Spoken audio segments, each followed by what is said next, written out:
नमस्कार दोस्तों, स्वागत है आपका अपने YouTube चैनल रामा@स्टडी में। आज के इस वीडियो में हम NCERT बेस्ड SST के कुछ क्वेश्चन को डिस्कस करेंगे जो कि CTET, UPTET, सुपरटेट एग्ज़ाम के लिए बहुत ही इम्पोर्टेंट क्वेश्चंस हैं। तो चलिए शुरू करते हैं। आज का हमारा पहला क्वेश्चन है, इब्न बतूता किस देश से भारत आया था? A Afghanistan, B Israel, C Morocco, D France. तो इसका राइट आंसर है सी मोरक्को। इब्न बतूता अफ्रीका के मोरक्को से भारत आया था। इसका पूरा नाम मोहम्मद बिन अब्दुल्ला इब्न बतूता था। इब्न बतूता का जन्म 24 फरवरी 1340 ईस्वी में उत्तरी अफ्रीका के मोरक्को में हुआ था। इब्न बतूता मुसलमान यात्रियों में सबसे महान था। इन्होंने लगभग 75,000 मील की यात्रा की थी। ये मोहम्मद बिन तुगलक के शासनकाल में भारत आए थे। इब्न बतूता की प्रमुख पुस्तक रहला है, जिसमें उसने अपने यात्रा वृत्तांत का वर्णन किया है। हमारा अगला क्वेश्चन, कृषि पर लगने वाले कर को दिल्ली सल्तनत में क्या कहा जाता है? क्या कहा जाता था? ए खम्स, बी जकात, सी खराज, डी उर्वी। तो उसका राइट आंसर है सी खराज।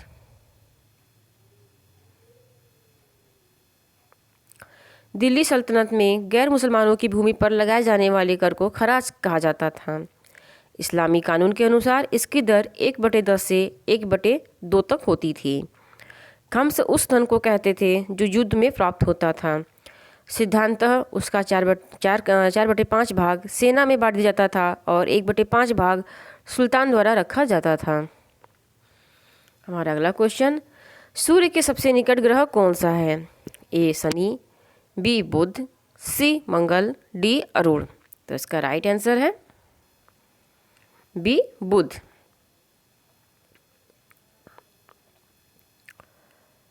सूर्य के सबसे निकट ग्रह बुध है। बुध की तुलना में पृथ्वी की तुलना में सूर्य का व्यास 110 गुना अधिक है। सूर्य में परमाणु संलयन के कारण ऊर्जा उत्पन्न होती है। सूर्य का केंद्रीय भाग क्रोड कहलाता है। सूर्य की रोशनी को पृथ्वी पर पहुंचने के लिए 8 मिनट और 20 सेकंड का समय लगता है। सूर्य से दूरी के आधार पर ग्रहों का क्रम इस प्रकार है: बुध, शुक्र, पृथ्वी, मंगल, बृहस्पति, शनि, अरुण और वरुण।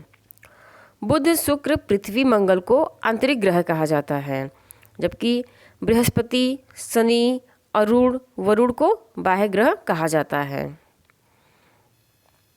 हमारा अगला क्वेश्चन, वित्त आयोग का गठन कितने वर्ष के लिए होता है? ए 5 वर्ष, बी 3 वर्ष, सी 2 वर्ष, डी प्रति वर्ष। तो इसका राइट आंसर है ए 5 वर्ष।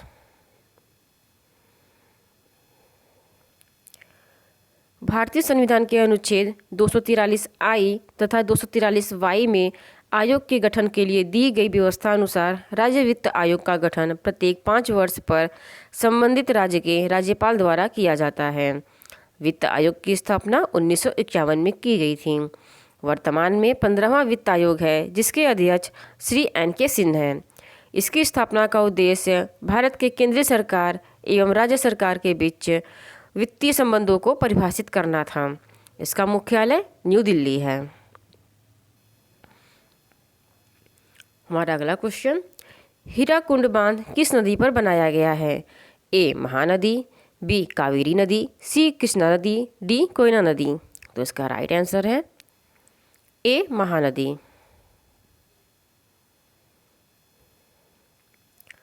हीराकुंड बांध उड़ीसा में महानदी पर निर्मित है। इस बांध का निर्माण 1957 में हुआ था। हीराकुंड बांध संसार का सबसे बड़ा एवं लंबा बांध है। इसकी कुल लंबाई 25.8 किलोमीटर है। इस बांध के पीछे विशाल जलाशय है, जो एशिया का सबसे बड़ा कृत्रिम झील है। हीराकुंड बांध पर हीराकुंड के अलावा 2 और बांध उपस्थित है, जिनमें से एक है टिक्करपाड़ा बांध, दूसरा नाराज बांध। हमारा अगला क्वेश्चन, कौन सी नदी सिंधु नदी की सहायक नदी है जो हिमाचल प्रदेश से होकर बहती है? ए रावी, बी सतलज, सी गंगा, डी ब्रह्मपुत्र। तो इसका राइट आंसर है बी सतलज।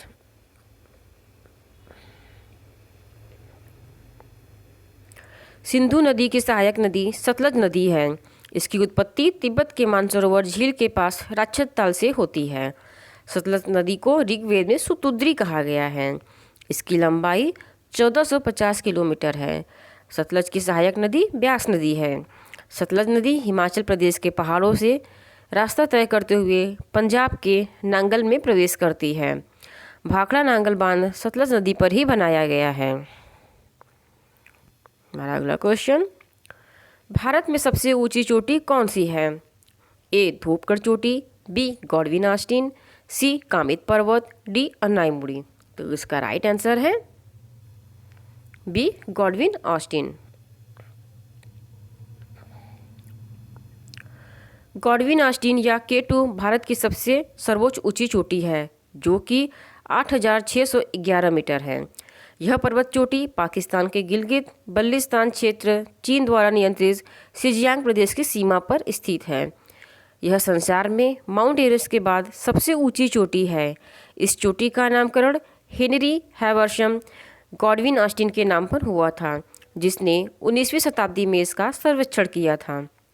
इस पर्वत पर सर्वप्रथम 31 जुलाई 1994 में इटली के लाचे दिल्ली और कोनपान्योनी नामक पर्वतारोही चढ़ने में सफल हुए थे। हमारा अगला क्वेश्चन, विजयनगर साम्राज्य के अवशेष कहाँ प्राप्त हुए थे? ए केरल, बी उत्तर प्रदेश, सी हम्पी, डी राजस्थान। तो इसका राइट आंसर है सी हम्पी।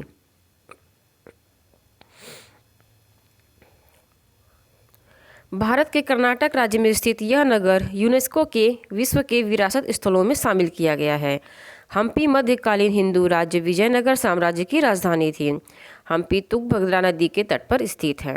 विजयनगर साम्राज्य की स्थापना 1336 में दो सगे भाइयों हरिहर और बुक्का राय ने की थी। पुर्तगाली इसी साम्राज्य को विसनागा राज्य के नाम से जानते थे।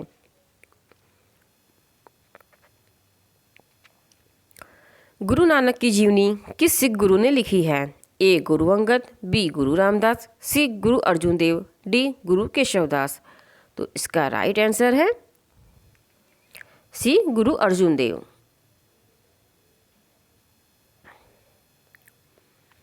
गुरु अर्जुन देव सिखों के 5वें गुरु थे। इन्हें ब्रह्मज्ञानी भी कहा जाता था। गुरु ग्रंथ साहिब का संपादन गुरु अर्जुन देव जी ने भाई गुरुदास की सहायता से 1604 में किया था। मुगल शासक जहांगीर ने गुरु अर्जुन देव की हत्या करवा दी थी। सिखों के 10 गुरु के नाम इस प्रकार हैं। पहले गुरु नानक देव जी, दूसरे गुरु अंगद देव जी, तीसरे गुरु अमरदास जी, चौथे गुरु रामदास, 5वें गुरु अर्जुन देव, 6वें गुरु हरगोविंद, 7वें गुरु हर राय, 8वें गुरु हरिकिशन, 9वें गुरु तेग बहादुर और 10वें गुरु गोविंद सिंह। हमारा अगला क्वेश्चन, सत्यार्थ प्रकाश की रचना किसने की थी? ए दयानंद सरस्वती, बी स्वामी विवेकानंद, सी स्वामी रामानुजा, डी गुरु अंगद। तो इसका राइट आंसर है ए दयानंद सरस्वती। सत्यार्थ प्रकाश आर्य समाज का प्रमुख ग्रंथ है। इसकी रचना महर्षि दयानंद सरस्वती ने 1875 ईस्वी में हिंदी भाषा में की थी। इसका प्रथम संस्करण का प्रकाशन अजमेर में हुआ। 1882 में इसके दूसरे संस्करण का प्रकाशन हुआ, जो कि इसका संशोधित संस्करण था। सत्यार्थ प्रकाश में 14 अध्याय हैं। इस पुस्तक में बाल शिक्षा, अध्ययन अध्यापन, विवाह एवं गृहस्थ, वानप्रस्थ, संन्यास, राजधर्म, ईश्वर सृष्टि, उत्पत्ति, बंधमोक्ष, आचार अनाचार, आर्यावर्त देशीय, मत मतांतर, ईसाई मत तथा इस्लाम के बारे में लिखा गया है। अगला क्वेश्चन, मीठे पानी की कल्पसर परियोजना किस राज्य में है? ए गुजरात, बी उत्तर प्रदेश, सी केरल, डी कर्नाटक। तो इसका राइट आंसर है ए गुजरात।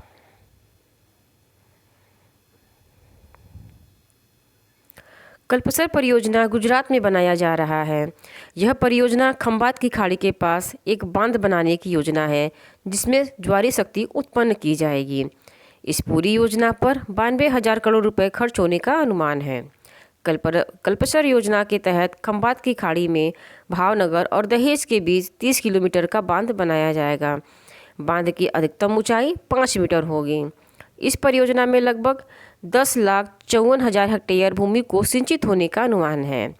विभिन्न स्थानों पर पानी उठाने के लिए इसे प्रति वर्ष 700 मेगावाट बिजली की आवश्यकता होगी, जिसके लिए 13 पंपिंग स्टेशन स्थापित करने की भी योजना है। अगला क्वेश्चन, जारवा जनजाति कहाँ पाई जाती है? ए असम, बी निकोबार द्वीप, सी मेघालय, डी केरल। तो इसका राइट आंसर है बी निकोबार द्वीप।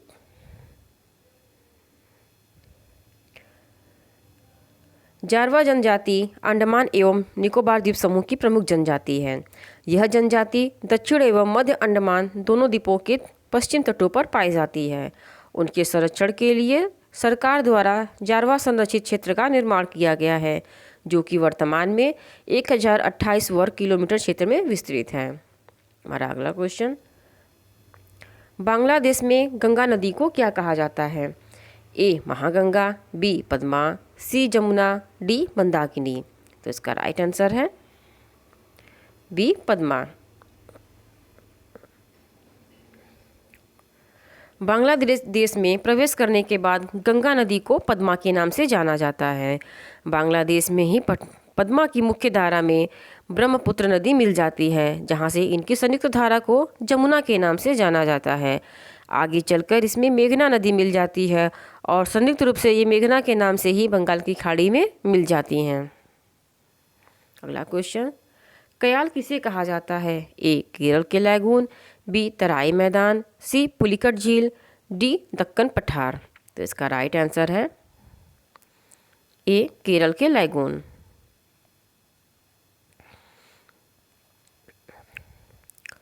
केरल के लैगून को कयाल कहा जाता है। यह कई प्रकार के कयाल पाए जाते हैं, जैसे पुन्नामात कयाल, अष्टमुदी कयाल, वेम्बनाड कयाल। जब नदी के मुहाने पर समुद्र की धाराएं या पवन द्वारा बालू या मिट्टी के अवसादों से निर्मित टीलों के द्वारा स्थलीय जल क्षेत्र समुद्र से अलग हो जाती है, तो उसे लैगून कहा जाता है।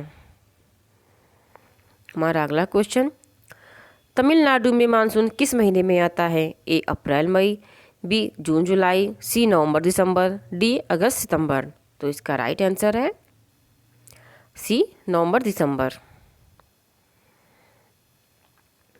दक्षिण भारत में उत्तर पूर्व मानसून का मौसम अक्टूबर से दिसंबर माह में होता है। यह मानसून मुख्य रूप से आंध्र प्रदेश, तमिलनाडु में सक्रिय रहता है। तमिलनाडु में यही मुख्य वर्षा वाली अवधि होती है। इसी मानसून की वजह से 26 दिसंबर 2004 को तमिलनाडु के क्षेत्र में सुनामी आई थी। हमारा अगला क्वेश्चन, मौर्य वंश की स्थापना किस शासक ने की है? ए समुद्रगुप्त, बी चंद्रगुप्त मौर्य, सी अशोक, डी बिंदुसार। तो इसका राइट आंसर है बी चंद्रगुप्त मौर्य। मौर्य राजवंश के संस्थापक चंद्रगुप्त मौर्य हैं। 323 ईसा पूर्व में चंद्रगुप्त मौर्य ने अपने गुरु चाणक्य की सहायता से मगध के शासक घनानंद को पराजित कर मौर्य साम्राज्य की स्थापना की। घनानंद नंदवंश का अंतिम शासक था। चंद्रगुप्त मौर्य पूरे भारत पर एक साम्राज्य को अधीन लाने में सफल रहे। चंद्रगुप्त मौर्य ने 24 वर्षों तक शासन किया। चंद्रगुप्त मौर्य और उनके गुरु चाणक्य के बारे में प्रसिद्ध पुस्तक विशाख दत्त द्वारा लिखित मुद्रा राक्षस में जानकारी प्राप्त होती है। मुद्रा राक्षस पुस्तक में चंद्रगुप्त मौर्य के जीवन से संबंधित सभी घटनाओं का उल्लेख मिलता है। हमारा अगला क्वेश्चन, सेवा के अधिकार की अवधारणा किस देश में प्रारंभ हुई? ए संयुक्त राज्य America, B Great Britain, C Switzerland, D Japan. तो इसका राइट आंसर है बी ग्रेट ब्रिटेन।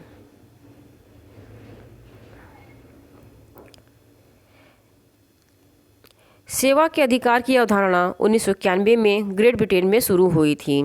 इसका अर्थ उस अधिकार से है जिसके तहत राज्य एक निश्चित अवधि के अंदर लोक सेवा देने की गारंटी देता है। इसे सिटीजन चार्टर भी कहा जाता है।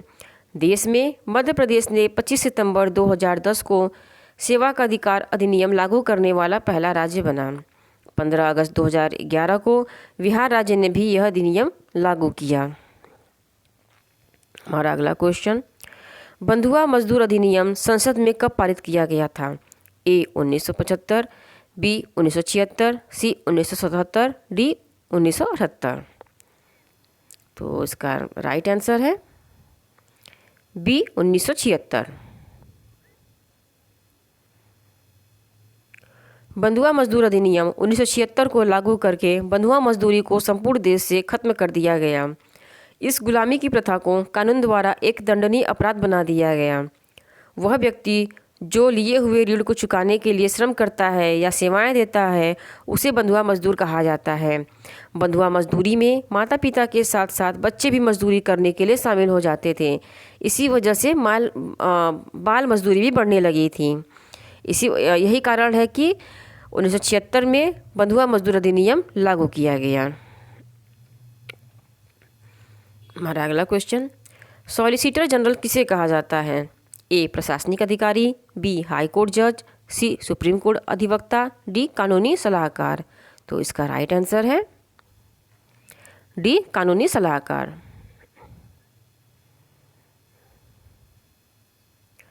सॉलिसिटर जनरल प्रधान पब्लिक प्रोसिक्यूटर होता है। सॉलिसिटर जनरल केंद्र सरकार का दूसरा सबसे बड़ा विधि अधिकारी होता है। वह विभिन्न मामलों में अदालत में केंद्र सरकार का पक्ष रखता है। साधारण भाषा में कहे तो सॉलिसिटर जनरल कानूनी सलाहकार होता है जो अदालत और कानूनी मामलों में सरकार की तरफ से पेश होता है और सरकार का पक्ष रखता है। भारत के प्रथम सॉलिसिटर जनरल का नाम CK दफ्तरी है। वर्तमान में भारत के सॉलिसिटर जनरल तुषार मेहता हैं। और आज का हमारा लास्ट क्वेश्चन, कानूनी विधेयक संसद के किस सदन में रखा जाता है? ए लोकसभा, बी राज्यसभा, सी उपर्युक्त दोनों सदन में, डी किसी भी एक सदन में। तो इसका राइट आंसर है डी किसी भी एक सदन में। किसी भी कानूनी विधेयक को संसद के दोनों सदनों में से किसी भी एक सदन में रखा जा सकता है, जबकि धन विधेयक केवल लोकसभा में ही पारित किए जा सकते हैं। अखिल भारतीय सेवाओं की सृजन संबंधी विधेयक केवल राज्यसभा में ही प्रस्तुत किए जाते हैं। ये रहा हमारा आज का लास्ट क्वेश्चन। अगर आपको हमारा वीडियो पसंद आया हो तो please like, share and subscribe अवश्य करें। Thank you.